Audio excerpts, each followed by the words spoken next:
भारत के सभी राज्यों की खबर SNS न्यूज चैनल पर, खबर जो आपको रखे सबसे आगे। सत्र 2023-24 के जिला अमरोहा का हाई स्कूल इंटर का रिजल्ट बेहतरीन रहने पर जिला विद्यालय निरीक्षक विष्णु प्रताप सिंह ने बताया कि जो बच्चे प्रदेश स्तर पर टॉप 10 में आए हैं उन बच्चों को मुख्यमंत्री द्वारा 1 लाख रुपए और एक टैबलेट दी गई। जो बच्चे जनपद स्तर में टॉप 10 में रहे उनको 21,000 रुपए एक टैबलेट प्रोत्साहन रूप में दिया गया है, जिससे बच्चों को आगे बढ़ाने की इच्छा जागृत होती है। उन्होंने बताया कि इस बार हाई स्कूल इंटर का रिजल्ट हमारे जिले का काफी अच्छा रहा, यह हमारे लिए खुशनसीबी है। इसके लिए सभी छात्रों, शिक्षकों एवं अभिभावकों को बधाई देता हूं और आशा करता हूं कि आगे भी हमारे जिले का रिजल्ट हाई स्कूल इंटर का काफी अच्छा रहेगा।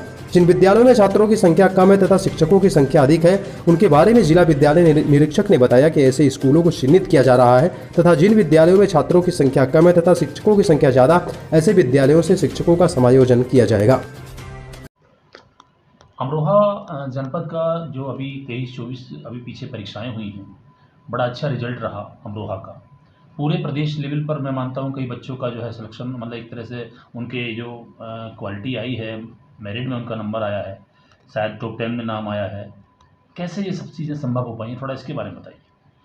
देखिए, इस बार बहुत अच्छा रहा हमारे ज़िले के लिए, खुशनसीबी कह लीजिए, और सभी हमारे जो शिक्षक और शिक्षणेतर जो हमारा पूरा स्टाफ है, सभी का बहुत सहयोग रहा। और हमारे यहाँ जो अभी 2023-24 की जो बोर्ड परीक्षा संपादित हुई, उसमें इंटरमीडिएट में जब से ज़िला बना तो टॉप 10 में सेकंड पोजीशन पे यूपी में हमारे ज़िले का स्थान था। और इंटरमीडिएट में ही 12 बच्चे टॉप 10 यूपी में आए हैं। इसी तरीके से इंटरमीडिएट का ऑल ओवर रिजल्ट अगर देखा जाए तो फर्स्ट रैंक अमरोहा जनपद का है। और हाई स्कूल में भी 2 बच्चे टॉप 10 में 2 बच्चे आए। तो निश्चित है कि हमारे यहाँ जो टीचर्स हैं और बच्चों ने काफ़ी प्रयास किया, जो सरकार द्वारा और विभाग द्वारा तमाम ऐसी योजनाएं संचालित की जा रही हैं। जो ऑफलाइन है, ऑफलाइन की जगह ऑनलाइन भी हमारे यहाँ तमाम क्लासेस चलाए जाते हैं। तमाम ऐसे ऑनलाइन ऐप हैं जिसके माध्यम से बच्चों की क्वालिटी पे विशेष ध्यान दिया जा रहा है। उसमें जैसे दीक्षा ऐप है, स्विफ्ट चैट है, निपुण भारत क्विज है, वीडियो लाइब्रेरी है, मैथ प्रैक्टिस है, डाउननट है। तो इसी तरह हमें जैसे परख पोर्टल है, पंख पोर्टल है, आपका पहचान, पहुँच, तो ई लाइब्रेरी। तो ऐसे कुछ जो बहुत समस्या हमारे गवर्नमेंट कॉलेज में ऐसी हैं थोड़ी-सी कि टीचर्स का अभाव है, तो ऑनलाइन क्लासेस भी स्मार्ट क्लासेस की भी व्यवस्था की गई है।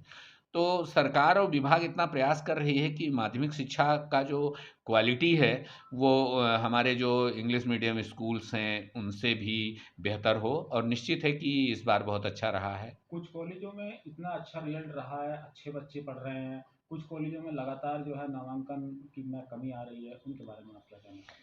देखिए, हमारे जनपद में नामांकन क्या गवर्नमेंट कॉलेज में भी जिस तरीके से देखा जाए, अभी हमें अल्पसंख्यक विभाग से 3 विद्यालय इंटरमीडिएट कॉलेज बने थे। सभी में नामांकन जहाँ 160 थे 500 बच्चे हो गए। और जो स्कूल्स की कुछ शिकायतें आती हैं कि जहाँ अमान्य विद्यालय संचालित हो रहे हैं, तो उनके लिए भी हमने ब्लॉकवार टीमें गठित कर दी है, नोडल ऑफिसर्स बना दिए हैं। और 2 हमारे यहाँ गवर्नमेंट कॉलेज के और 2-2 प्रिंसिपल्स और को कि वो जांच करके अपनी रिपोर्ट दें, तो अमान्य विद्यालय बंद कराया जाएगा। निश्चित है कि हमारी छात्र संख्या बढ़ेगी। थोड़ी-सी हमारे यहाँ जो सरकार द्वारा भी काफ़ी प्रयास किया जा रहा है, और कि इस लेवल में जो शिक्षकों का, गवर्नमेंट में शिक्षकों की थोड़ी समस्या है, उस पे भी बात चल रही है। लेकिन नामांकन जो सरकार का भी और विभाग का और जनपद स्तरीय वरिष्ठ अधिकारियों का भी एक उद्देश्य है कि जो बच्चा कक्षा 5 उत्तीर्ण हो रहा है, तो और जो कक्षा 8 उत्तीर्ण हो रहा है, तो वो ड्रॉप आउट ना हो, तो 100% नामांकन हो। इसीलिए जो हमारे बेसिक के भी खंड शिक्षा अधिकारी हैं, उनके यहाँ एक रजिस्टर रखा गया है। जो बच्चे कक्षा 8 उत्तीर्ण हो रहे हैं या 5 उत्तीर्ण हो रहे हैं, वो कहाँ प्रवेश ले रहे हैं, इसकी भी व्यवस्था सुनिश्चित की कुछ जा रही है। कॉलेजों में मूलभूत सुविधाओं का अभाव देखने को मिलता है। देखिए, सरकार द्वारा एक बहुत अच्छी योजना शुरू की गई प्रोजेक्ट अलंकार अंतर्गत। तो पहले तो उसका जितने भी हमारे गवर्नमेंट कॉलेज हैं उनके लिए बृहद निर्माण और जो भौतिक संसाधन हैं उसके लिए एक गैप ये देखा जा रहा है कि जिस विद्यालय में कौन सा गैप है उसको कैसे हम व्यवस्थित करेंगे। इसी तरह हमारे यहाँ एडेड स्कूलों में भी अशासकीय सहायता प्राप्त और संस्कृत विद्यालयों के लिए भी है कि अगर उनको छात्र संख्या के अनुसार अगर 25% वो धनराशि देंगे तो 75% सरकार देगी। लास्ट ईयर 3 विद्यालय ने दिया था, जिसमें से एक विद्यालय का पैसा भी स्वीकृत हो गया है, हमारे यहाँ जो है हसनपुर का है, और 2 विद्यालय और हैं, तो उनका अभी नहीं आया है पैसा, मैचिंग ग्रांट जमा हो चुकी है। इस साल भी सरकार की ये योजना है कि हमारे अशासकीय सहायता प्राप्त जो विद्यालय थोड़ा जीर्ण शीर्ण हैं, उनके लिए भौतिक सुख सुविधा की व्यवस्था की जाए। सर ऐसे भी कॉलेज हैं जो जिनमें संख्या बच्चों की अगर देखी जाए तो पूर्व में बड़ी अच्छी संख्याएं रही हैं, लेकिन अब संख्या डाउन हुई है, जबकि वहाँ शिक्षक जो हैं बड़े पैमाने पर हैं। शिक्षक बहुत देखिए, हैं। इसके विषय में विभाग द्वारा और शासन द्वारा भी निर्देश प्राप्त हुए हैं, कई बार मिले, और हमने भी पत्र जारी किया है कि जहाँ छात्र संख्या पहले बहुत ज़्यादा थी और उसके अनुसार जो हमारे शिक्षकों का पद स्वीकृत हुआ था, तो उनका समायोजन होगा। अभी हमने कुछ विद्यालय चिन्हित कर रखे हैं और उसमें लगातार हम लोग प्रयास कर रहे हैं। जहाँ छात्र संख्या अगर कम हो रही है तो निश्चित है कि उनका समायोजन अन्यत्र कहीं वरिष्ठ अधिकारियों को भेज के कराया जाएगा। सर अभी जो चूँकि बच्चे आपके प्रदेश स्तर पर बच्चे टॉपर आए हैं, क्या गवर्नमेंट की ओर से क्या कोई प्रोत्साहन राशि के रूप में उन बच्चों को कुछ दिया गया है कि नहीं? देखिए, सरकार और विभाग द्वारा ये तो बहुत अच्छी बात है कि जो बच्चे हमारे टॉप 10 में आए स्टेट में, उनके लिए माननीय मुख्यमंत्री जी ने पुरस्कृत किया 1 लाख रुपए। जिस दिन माननीय मुख्यमंत्री जी ने इसका उद्घाटन किया, उन सभी बच्चों के अकाउंट में पैसे 1-1 लाख रुपए गए, और 1 लाख रुपए और 1 टैबलेट।